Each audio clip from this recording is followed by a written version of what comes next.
friendship. Magbabasa tayo.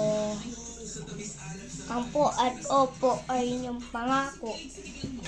Ang bilin sa akin ng ama at ina ko.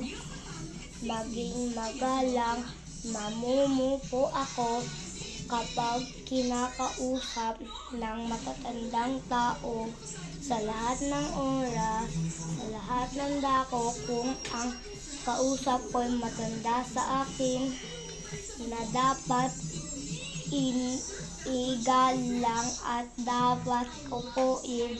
Natutuwa ako na bigkas-bigkasin ang po at opo ng buong giliw.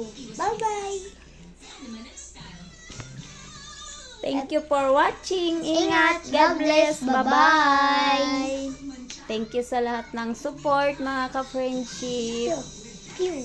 Enjoy watching.